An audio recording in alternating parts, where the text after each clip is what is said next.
As an student हम सबकी ये ख्वाहिश होती है कि हमारा भी किसी सब्जेक्ट के अंदर गोल्ड मेडल या मेरिट सर्टिफिकेट आए, और इसी के लिए जब भी रिजल्ट आता है तो हम स्टूडेंट्स को जिनके गोल्ड मेडल या मेरिट सर्टिफिकेट आते हैं रीच आउट करते हैं और पूछते हैं कि उन्होंने किस तरह पढ़ाई की थी या क्या टिप्स एंड ट्रिक्स है जो वो हमारे साथ शेयर कर सकते हैं। और इसीलिए आज हमने एक बहुत ही स्पेशल गेस्ट को इनवाइट किया है जिसका दिसंबर 2025 के अटेम्प्ट में सीफेप 5 that is tax practices and tax planning के सब्जेक्ट के अंदर गोल्ड मेडल आया है। तो आज हमारे साथ एक गेस्ट हैं दैट इज़ मोहम्मद खिज़र। खिज़र, बहुत बहुत मुबारक हो तुम्हारी इस अचीवमेंट के ऊपर, and thank you so much for taking out time. I know ये बिजी सीज़न चल रहा है, तो मुझे सबसे पहले तो ये बताओ कि क्या हाल चाल है तुम्हारे, और जब गोल्ड मेडल आया था क्या फीलिंग्स थी, किस तरह तुमने रिएक्ट किया? First of all Mossadegh, thank you for having me here. और गोल्ड मेडल तो ऑब्वियसली बहुत फील ब्लेस्ड किया ऑलमाइटी का, अल्लाह ताला का शुक्र अदा किया कि दोबारा एक बार फिर गोल्ड मेडल आया, और शुक्र अदा किया कि सारे पेपर्स पास हो गए। तो एक बहुत ही ब्लेस्ड फीलिंग थी, और अल्लाह ताला का शुक्र अदा किया और अपने पेरेंट्स का भी थैंक्स किया। सही। तो तुम्हारे इससे पहले भी सीए जर्नी के अंदर गोल्ड मेडल्स या मेरिट सर्टिफिकेट आ चुके हैं? जी जी, कैफ लेवल पे मेरे आ चुके हैं 2 गोल्ड मेडल और 1 मेरिट, और फाइनल्स में ये मेरा पहला था। सही। तो फाइनल्स की तुम्हारी दूसरी अटेम्प्ट थी, और कौन कौन से पेपर दिए थे इसमें?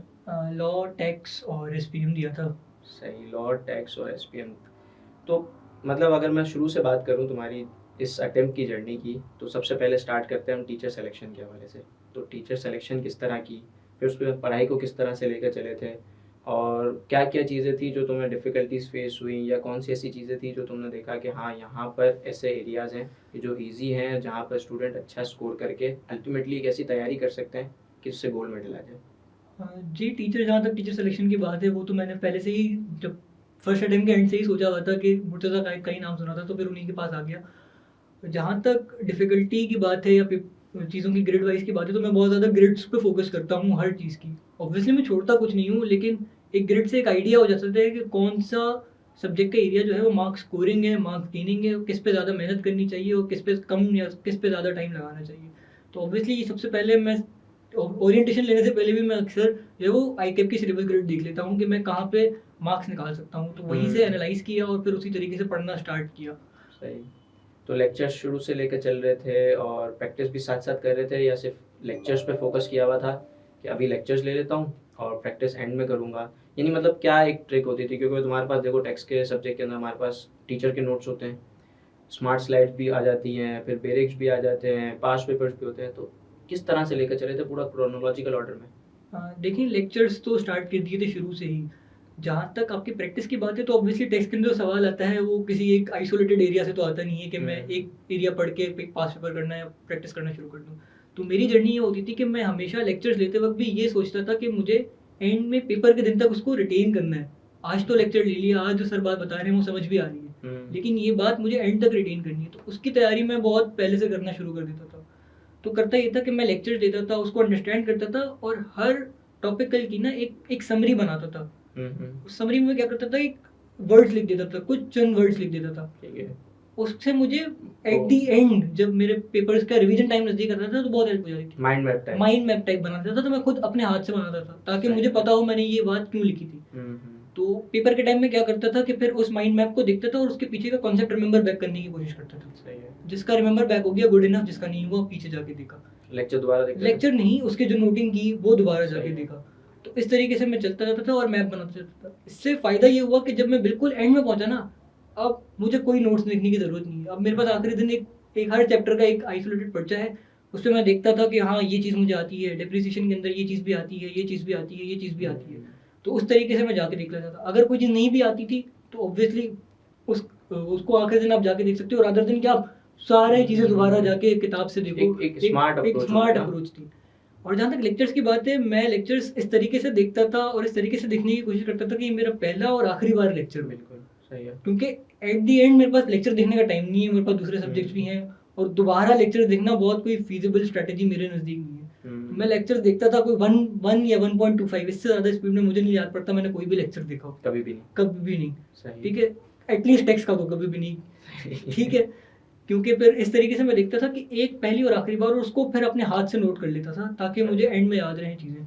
तो ये अप्रोच होती थी। और जैसे मैंने बताया कि एंड में मुझे किस तरीके से हेल्प हुई, क्योंकि मैंने शुरू से आखिरी के दिन को याद रखा था कि मुझे आखिरी दिन मेरे पास इतना टाइम नहीं होगा, तो उस आखिरी दिन को याद रखते हुए मैंने शुरू से मेहनत करी।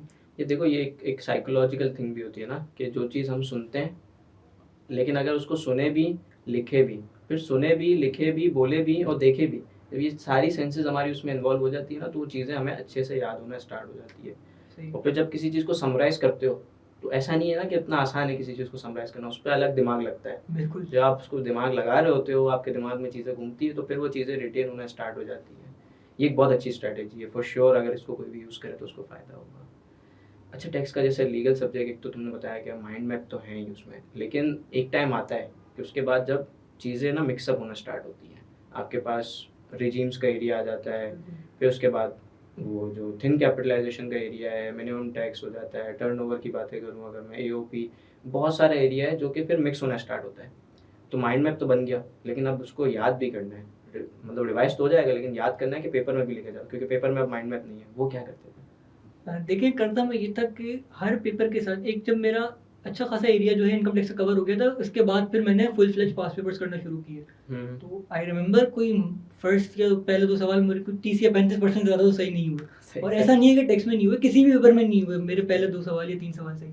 देन अगेन उसको लेके चलना, देन अगेन रिमेंबर करना, उन समरी शीट्स पे जाना और याद करना, उसके बाद 30%, 35%, 40%, और हर पेपर में मैंने देखा है कि मैं एट दी एंड 90-95% पे पहुंच जाता हूँ, अल्लाह के शुक्र से उस 30-35% पे। मतलब एक ट्रू एंड फ्रो अप्रोच होती है। मुझे भी याद पड़ता है कि जब मैं भी पढ़ा करता था, तो यही होता था, जब पहला पेपर किया ना, या पहला क्वेश्चन किया, तो वो आप इनक्रेडिबली फेल करते थे, बिल्कुल ऐसे बेहतरीन तरीके से फेल होता था।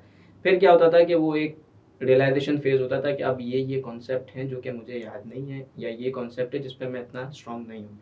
आप वापस जाते हैं, आप उनको खुद रिवाइज करते हैं, और जो कि खुद से समरीज बनाई हुई है, तो वो टाइम बचता है वहाँ पर। आप पैनिक नहीं करते हो, जल्दी गए, उसको रिवाइज किया, और फिर उसके बाद दोबारा से प्रैक्टिस की, फिर वापस गए, फिर ये एक पूरा अमल चल रहा होता है आखिर के 1 महीने के अंदर। मेरे ख्याल में इसी तरह तुम भी लेकर चले होगे। जी बिल्कुल इसी तरीके से लेके चला था, और यही स्ट्रेटेजी थी कि दोबारा प्रैक्टिस करते रहनी है ताकि जहन में कॉन्सेप्ट्स जो हैं वो याद रहें। चीज़ें सही।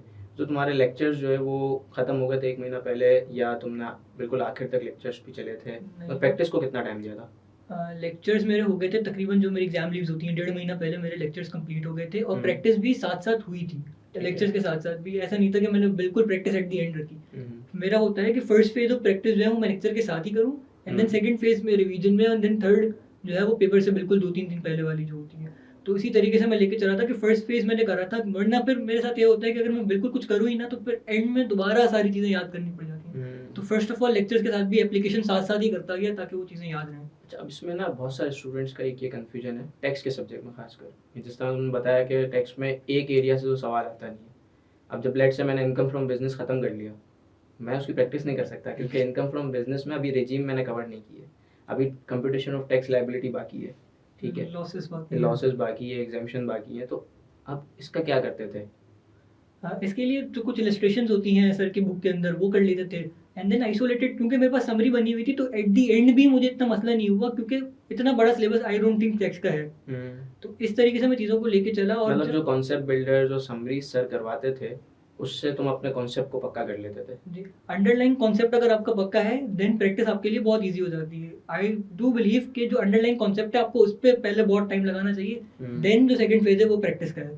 सही, मतलब बेस को स्ट्रॉन्ग किया जाए। जी क्योंकि अच्छा, अब एक चीज़ इसमें ये भी है ना कि अगर एक क्वेश्चन आता है जिसमें बहुत सारी एडजस्टमेंट है, तो वो एडजस्टमेंट एक दूसरे के साथ ऐसी नहीं होती है कि एक गलत हो गई तो दूसरी भी गलत हो जाएगी, वो डिफरेंट एरियाज से होती है।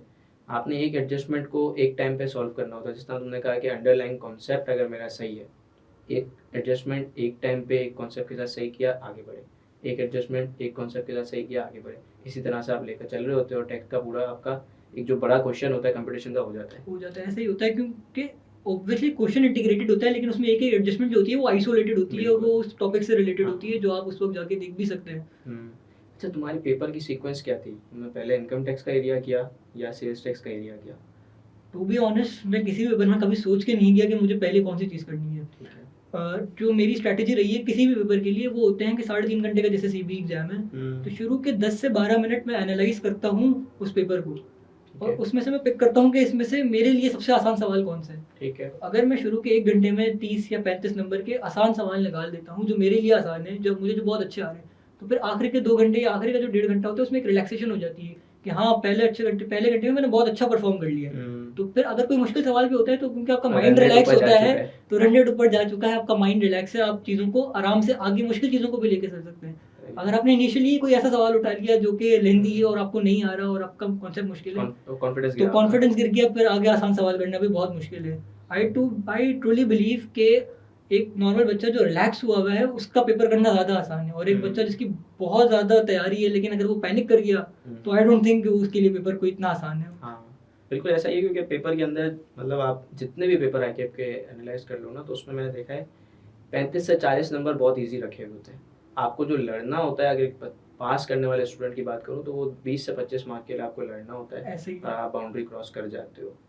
और दूसरा ये है कि जब आप पैनिक करते हो तो आप टाइम भी वेस्ट करते हो, पेपर पूरा नहीं होता। और मैं ये बिलीव करता हूँ फाइनल के पेपर्स के अंदर, जब आपको अगर पेपर पास करने की तरफ जाना है या अच्छा स्कोर करने की तरफ जाना है, तो आपकी सबसे पहली ये कोशिश होनी चाहिए कि आप मैक्सिमम पेपर करो, यानी जितना कोशिश हो सके 100 मार्क्स से करीब अटेम्प्ट करने की कोशिश करो।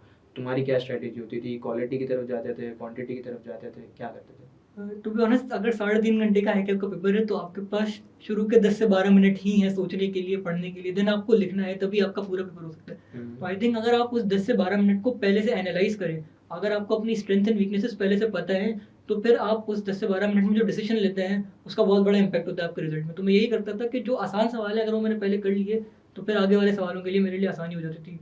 आई डोंट रिमेंबर मेरा किसी भी पेपर में टाइम कम होने की वजह से कोई सवाल छूट गया हो। सही, मतलब ना आता हो वो एक अलग बात है, लेकिन टाइम था तो तुमने पूरा किया। ऐसा ही है। सही, मतलब 100 मार्क के पेपर करते आते थे, जब भी तुम्हारे कैफ में माशाल्लाह डिस्टिंक्शंस आई हैं, और अभी फाइनल में माशाल्लाह तुम्हारा टेक्स्ट में गोल्ड मेडल आया। अच्छा, एक चीज़ और जो मेरे जहन में आ रही है तुमसे जो पूछनी है, तुमने बताया कि पेपर हमारा सीबी है, सीबी पेपर था, तो इससे पहले भी कुछ पेपर तो सीबी पे तुम दे चुके होगे क्योंकि पिछली अटेम्प्ट से भी हो चुके थे।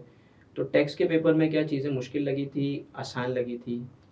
जैसे फाइनल्स के तो मैंने सारे पेपर ही सीबी दिए हैं, कैफ के पेपर दिए थे मैंने हर पेपर और पेन पे।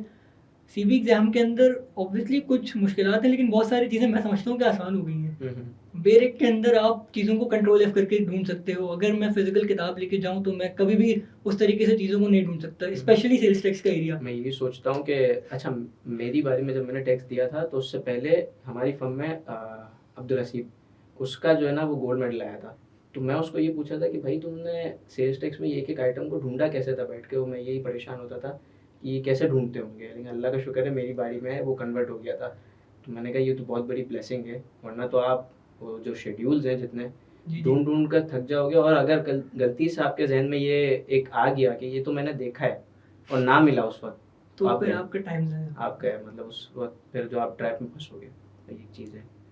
पास पेपर की जो तैयारी तुमने कही, तो पास पेपर तुम मतलब फुल फ्लेज किया करते थे, एक एक एरिया की किया करते थे, और टाइमर के साथ पास पेपर की तैयारी किस तरह की थी?